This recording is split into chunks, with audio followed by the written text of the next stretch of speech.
Trapped by the belief that I'm not good enough, bound by the limitations and the lies that consumed my world, this was me.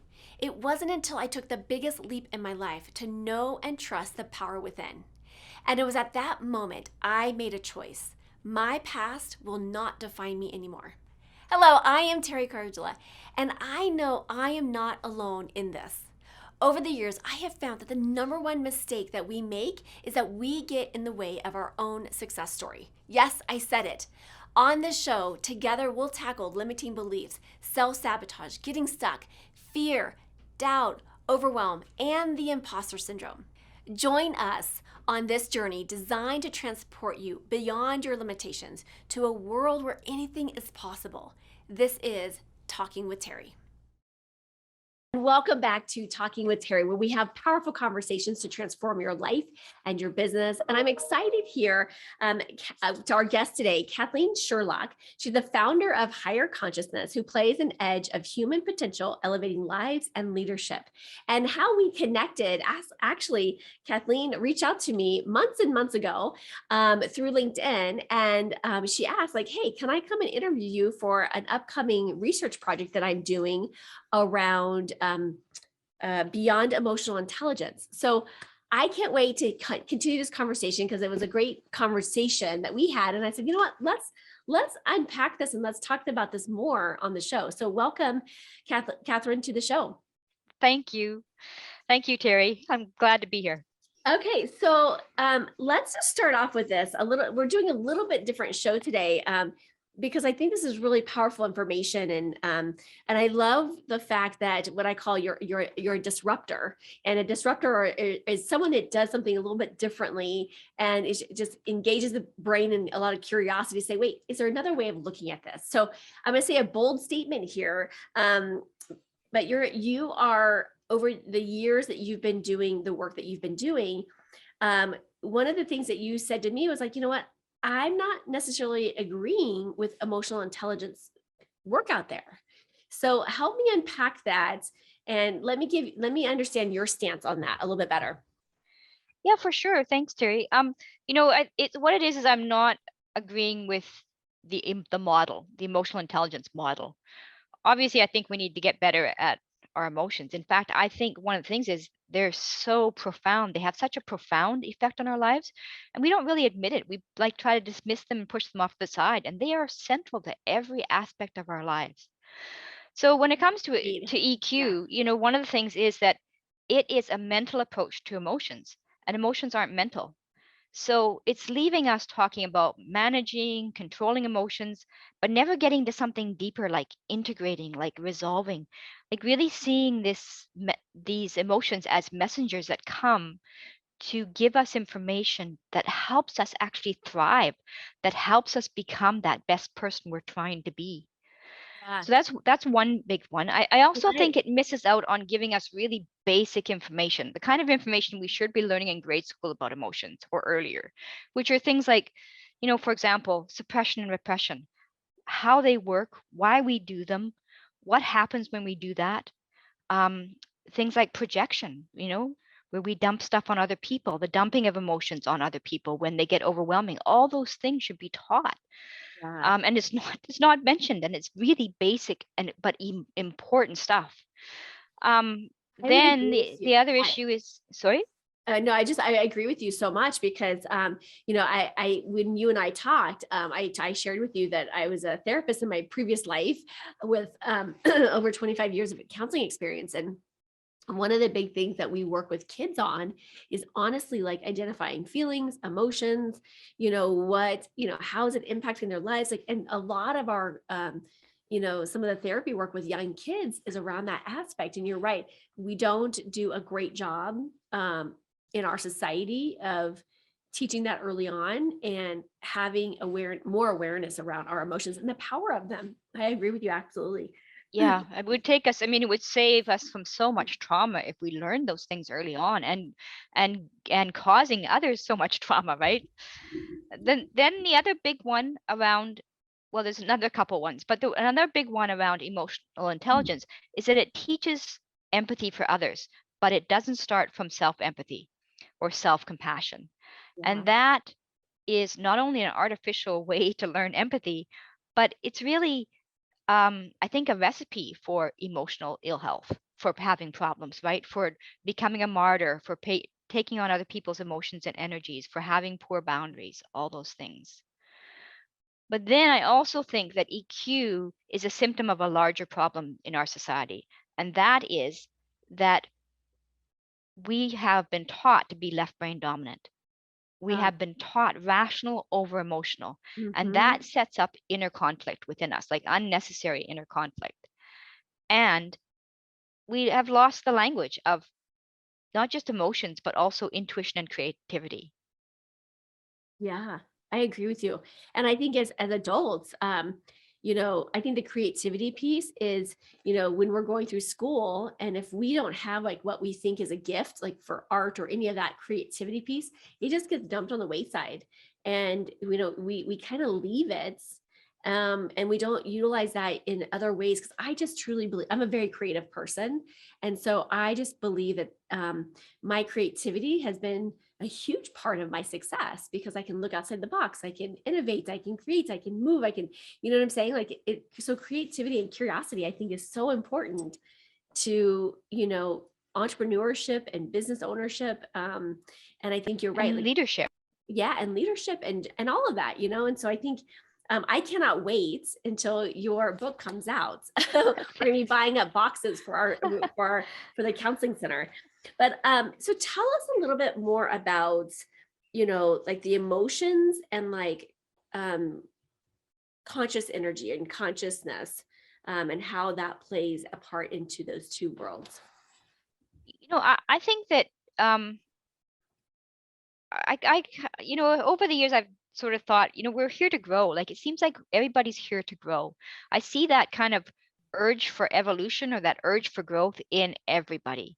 Yeah. Um, and I think that when we begin to have a different relationship to our emotions, when we begin to treat them as like allies and friends, and we see them as messengers bringing essential information to us, Mhm. then that shifts the game. We're not fighting against them. Like, what the thing that we're taught is, whether it's religion or society, we're taught that negative emotions are bad Yeah. and we're bad for having them.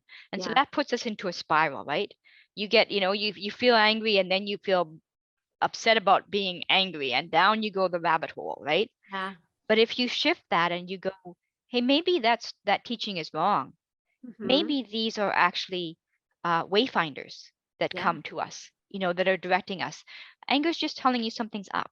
Yeah. It's just Yeah. telling you something's going on. And if I greet it that way, then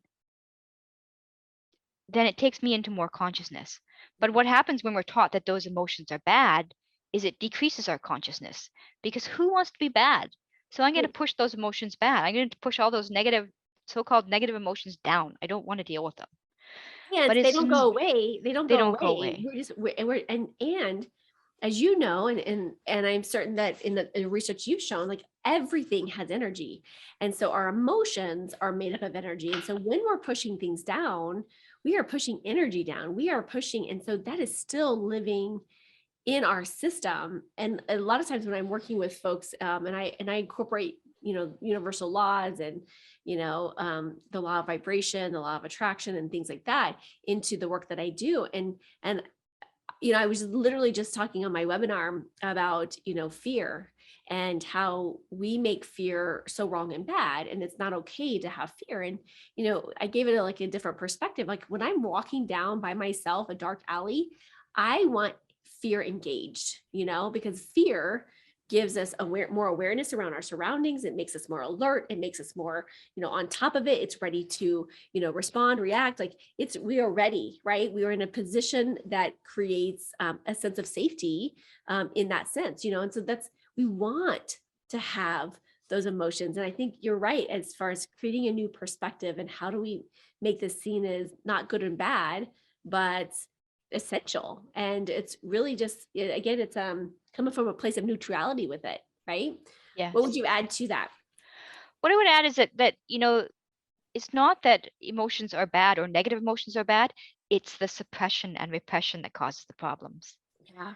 right? Because like you said, they always come out, or they don't stay down. They Right. come out sideways, right? They come out in a lot of different ways that you don't want them to come out that way.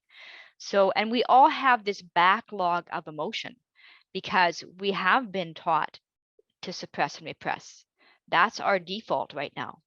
And so learning that, and that causes a lot of problems. And that not understanding that we have that kind of backlog also causes a lot of issues, right? When you start to go, well, yeah, this is just how it is for us humans at the moment. We have a lot of backlog of suppressed and repressed emotions. And when we look at some of that, it we're not fighting them all the time. Like, it takes huge amounts of energy to keep those emotions down. And when you grow, they come up, because I think that I think this larger system that we're in, right, our bodies, our consciousness are looking always to come into more alignment, to come back into greater alignment. And so when you want to accomplish something in the world, when you want to grow yourself, that stuff comes up because it's out of alignment, and it wants to be in alignment, and it needs to be in alignment for you to take that next step of leadership, or or whatever project you're creating.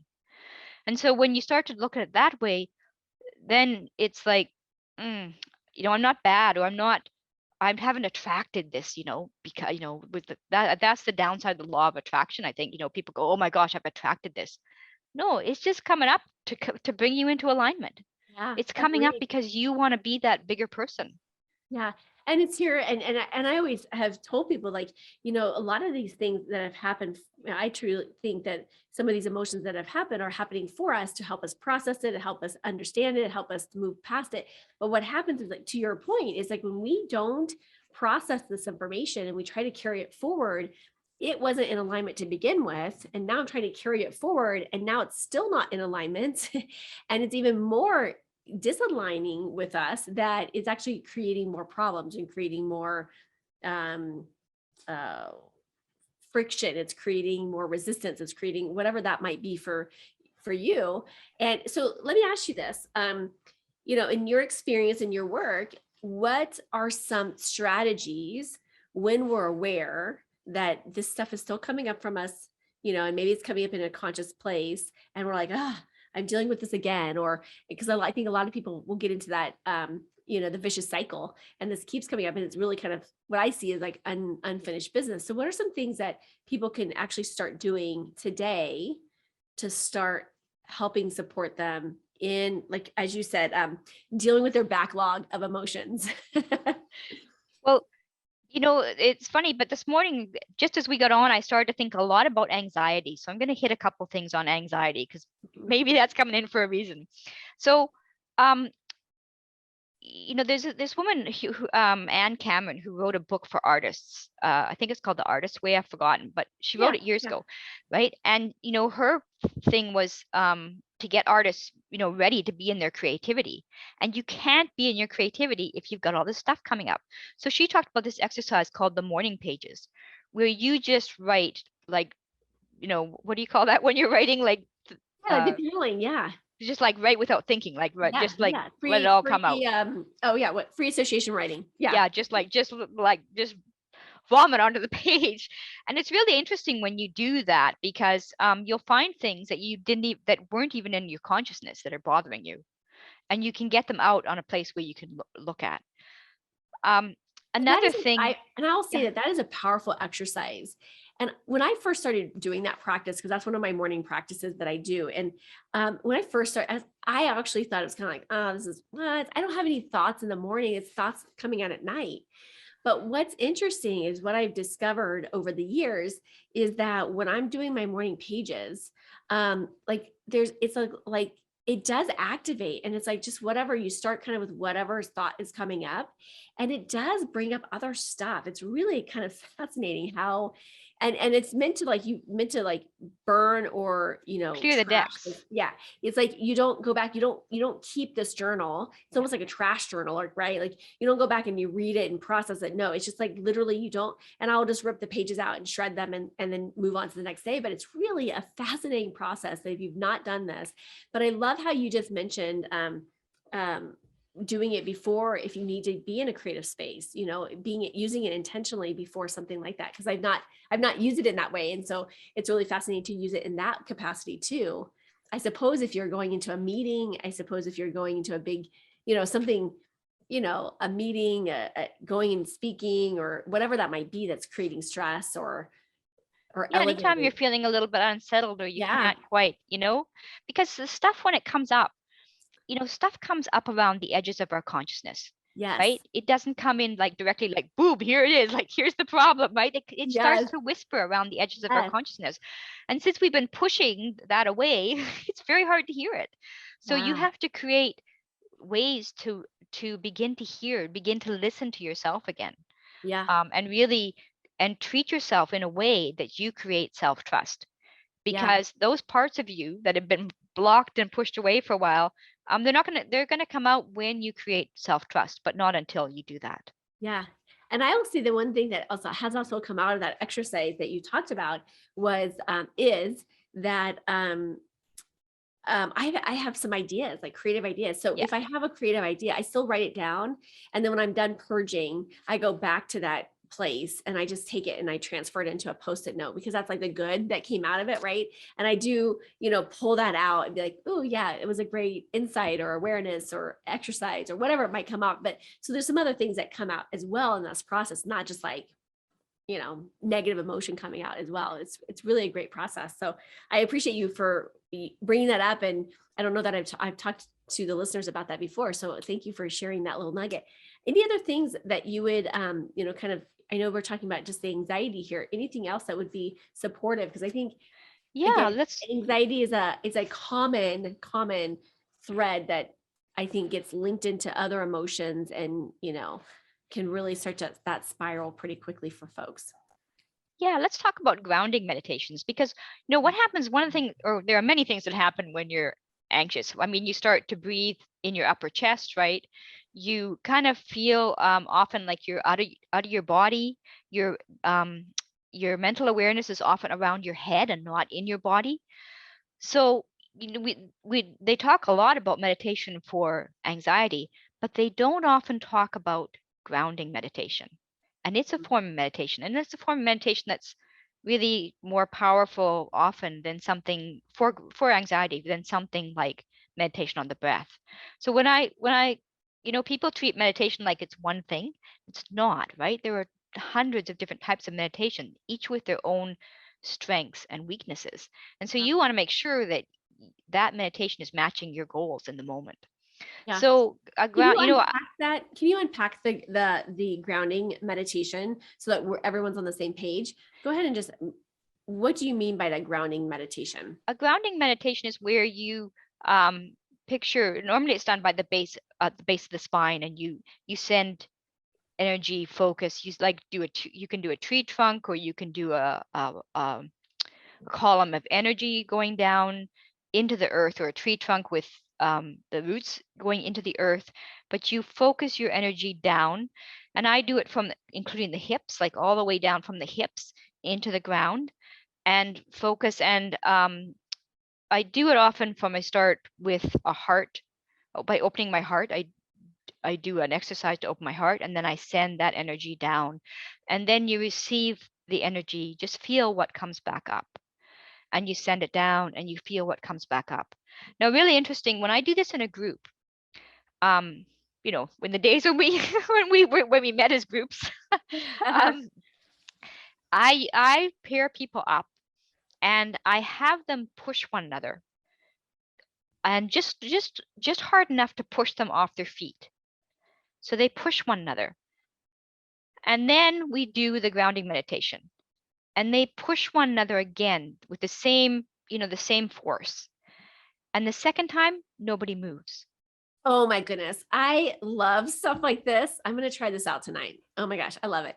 It's amazing. I mean, you don't, I always have to warn people, like, you don't push them don't push them Right. It's across the the same room, for, right? yeah. I get that. Just so they But it's like take a a little couple gentle. steps. Yeah. It's like a little gentle, like, Yeah. just throwing them off. Yeah. I find this stuff so fascinating. I have a friend that, she has these, insoles, and I'm spacing the brand of the name of the company, but you can push somebody, but as soon as you put these soles on your feet, you can't push. It's so fascinating to me. I love it. I love it. And it goes back to the testament of the power of the energy. It's the power of energy. And sometimes we we can't see it necessarily. I mean, some people have the gift to be able to see the energy, but for a lot of us that don't, maybe that's not our sixth sense. It's so powerful to me that it's something that can take seconds to minutes to do, and it can have a total body transformation. And Yeah. it's we can see it in that way. So I love it. So just the power of just grounding exercises. Oftentimes, when before I go speak, I will do a grounding exercise, and sometimes I have what I call scattered energy, where I feel like my energy is like all over the place. And so I want to make sure I like kind of collect all that energy, and then I do a kind of what I call, I've made this up, like it's like this purifying process. And then I take that and I ground it in. And I'm telling you, you show up so much more. I have a lot of energy that comes across. And so sometimes people will see that as like, if I don't ground it, like people will be like, oh my gosh, you have so much energy. Like, and it probably has a negative impact on them versus if I ground it and it's like, okay, let's send this down. Let's make sure that we anchor this in. But Yeah, it's powerful, like love it. connecting. It feels like connecting to your power in a way, like making yourself really just seated in your body and strong. There's another piece that I add to my grounding meditation, which is gratitude. Because I'm going into the earth and everything, if you look around, everything is from the earth, right? And we don't think about that much. Like everything, your body, your car, this computer we're on, everything is from the earth. So it ends up being a really good place to add in a gratitude piece to your meditation. Because it's really easy. Like it's just like everything here Beautiful. is from the earth, and you can connect that and be grateful for it through your basic and I do energy work, so basic chakra, through that chakra, through that piece. But I do add in the hips now. Like I do it not just from the base of the spine, I do add in the hips when I do grounding now, and it's just that much more kind of settling, I think. Mm-hmm. Powerful. I love it. So I also want to tie into, I mean, we've been talking about emotions in the consciousness, but also how do emotions and spirituality connect into this whole picture that you're painting out here today? Yeah, I think that we don't talk about emotions and spirituality enough. Um, and I think that they're really central. And the way they're usually talked about is like, oh yeah, like, spirituality helps us overcome these bad emotions, right? Versus, wait a minute, these emotions actually take us into greater consciousness. They Yeah. take us into greater understanding of ourselves. And everything we do is from the self. Like everything I have to give in this world is from the self. So if I want to develop, that's where I need to focus, right? And emotions take you into more knowledge of the self. And, I compare consciousness to, you have a metaphor borrowed from Carolyn Mace around consciousness. And it's a high-rise building in New York City in a heat wave or during a heat wave and a garbage strike. And if you're on the main floor of this high-rise building, it's noisy and smelly, and people are grumpy because there's a heat wave and there's a lot going on, and you can barely see maybe across the street because there's traffic everywhere and all this, right? But as you start to go up in that building, things change. The air gets more pure, it gets quieter, and the higher you go, the more perspective you get. So you can see like maybe there's a bakery in the next block, or you get higher and you go, there's a river right there. I never knew. From down below, I never knew it was there, but it's right there. And so different opportunities open up, different pathways become obvious that weren't obvious before, different ways of seeing the world. And for me, that's an essential part. That was really what drove me into this work deeper, because I thought a lot of the problems that we're facing, I don't think we can deal with them with the consciousness that we're at. We need to grow that consciousness. Yeah. Yes, and that's a beautiful metaphor. And you're right. The problems that were created right now, we can't, the solution is not the same energy. It has to come from a different energy. It has to come from a different consciousness. It has to come from a different, as you said, insight or awareness in order to create the solution for that. And so a beautiful metaphor. And I think you're absolutely right when we tie this in. And again, it's not about making something wrong or bad. It's how do we use this? What a gift. I mean, our emotions, I truly believe our emotions are a gift to us. It's like, I think it's like our internal guidance system, right? And it's Yeah. giving us information to, say, okay, that's not here serving me. This is, like, and so it's when we see emotions in that way and really unpack them, for the purpose that they bring to us, it's a powerful resource that's at our fingertips that we can dive into and tap into. Yeah. And the other thing, Terry, is people, when I talk with people, they talk a lot about wanting to connect in some way, whether it's connecting deeper with themselves, connecting deeper with others. That's what happens when you process emotions, when you go through them rather than pushing them around or trying to go around them or dismissing them, is you connect more deeply within yourself. Mindfulness is really popular right now. And a lot of times I think it gets confused for mental presence versus emotional presence, right? And I think what people are really wanting is emotional presence. So if you're talking with your family, if you're talking as a leader, you want to be able to be emotionally present, but you can only do that when you process and digest your emotions. Yeah, that's great. And to connect to something larger than yourself, it's very much a central element of spirituality, at least in my definition, right? To be able to connect with something larger than myself, I need to process those emotions. I need to have a better understanding of them. Mhm. So I'm curious because when we connected, you were on this mission to start interviewing people, and you're connecting with people all over the world. You're from Canada. I'm obviously here from the US, but you're reaching out to people all over the world. And I'm curious to see, I know your research is not complete yet. But just what are some of the preliminary maybe themes that you're noticing in these conversations? Um, that's hard to say. I think that a lot of the people who are drawn to my work are really drawn to spirituality, or really spirituality is something that's really important to them. And that was something that was really surprising to me. I had no idea, but they're all coming like with really, when I asked them how important it is in their lives, they're saying it's really important to me. Um, Oh, and that is so, for me to hear that, it is so uplifting because I do feel like, and I've said this on here before, is that we are in this time of transformation of energy on this planet. And I do believe that spiritual energy, the collective consciousness energy is here, and it's growing really profoundly. So that inspires me to hear that you're getting the same, validation there. and what comes interesting in terms of emotions in terms of that is that, again, most of the teachings are, avoid emotions, like stay away from those ones are bad, and you're bad for having them, and stay away from the pain body, you don't want to touch that. And and that reduces our consciousness rather than increasing it, right? Reduces our ability to connect with ourselves and others and something bigger than ourselves. And I think that's where the opportunity for shift is right now, to get people, because people struggle with emotions so much. I mean, we all do, right? Um, they have just such a large effect on our lives. They're not something that should be pushed off to the side. I'll give you an example of one that was really interesting. Um, was around decision making. Because I talked to a lot of leaders, and I remember having a conversation one day, and a leader was saying, how important it was to him to try to make objective decisions. And I'm like, whoa, like that was disproven with Einstein. That's not possible.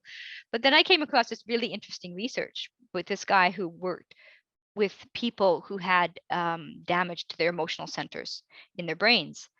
And so you'd think, okay, damage to emotional centers, they're trying to make decisions. They should be really completely, objective, kind of air Yeah. quotes. Um, but what turned out was they couldn't make decisions at all. They were not able to make decisions. They just went into overwhelm. Oh, that So makes a lot of sense. Yeah. so trying to make decisions rather than trying to go around our emotions, we want to go through them. We want to bring that knowledge into that. Mm. Um, you know, and really digest. And when I digest emotions, I think we ostracize these parts of ourselves, right? Wow. And it's a little bit like bringing these parts home. Even with the mindfulness stuff in the present, they talk about looking at these emotions like from a watcher, from the observer viewpoint, right? And Yeah. just observing them and not having any reaction to them, which I don't think is possible. But not having any reaction, just observing them. But imagine if you did that to a child. Would they Yeah. feel loved and embraced? Like, Right. or to a friend? Would you do that with a friend and just stand back and go, uh-huh, uh-huh? They're not going to feel loved and embraced, and neither do you. Like, until you begin to love on yourself and bring those pieces home and accept them for how they are and learn to listen to them, then stuff stays stuck. This is really powerful, fascinating information, and we could have this conversation forever. I just get this hit that you are in the front of some really a powerful movement. And so I'm going to invite all the listeners for a little bit of a challenge here. If there is a connection that you have for Catherine, eventually I see you doing some big stuff with this, school systems, homeschool systems. Like, I just see you seeing some really great stuff that we can be doing and implementing really early on to really change the way we understand emotions, the way we deal with emotions, and I think I agree with you 1000%. This is so needed in our time and space. So if there's anyone that can connect or want to take the quiz or the questionnaire, please reach out. Please reach out and connect, because your work is so needed. So however I can help support you in getting this work out and this information out, I am happy to do so. Where can people find out more about you? They can find out more about me on my website, highermindfulness.com. So that's higher, HIGHER. And then LinkedIn is a great place to connect with me as well. Under Catherine Sherlock, it's Catherine with a C, and it's Sherlock like in Holmes. I love So it. I love it. Well, you have your work cut out for you. And I'm so inspired that you have received this calling. And I see extraordinarily big things for you. So thank you for being here. Thank you for taking the time to do this work. And I do want to stay in touch, and I do want to get some copies of your book. So I want to make sure that we stay in touch and we can collaborate in that way. for sure. So thank you Thank you so very much, much. Teri. Thank you. I am so grateful that you joined me for this episode. If you've enjoyed this, then there's just one thing that I would like you to do. Click to subscribe and leave me a rating and review. As my way to thank you, let's connect for a free consultation. Just reach out to me at talkingwithteri, that's TERI.com, to book your time.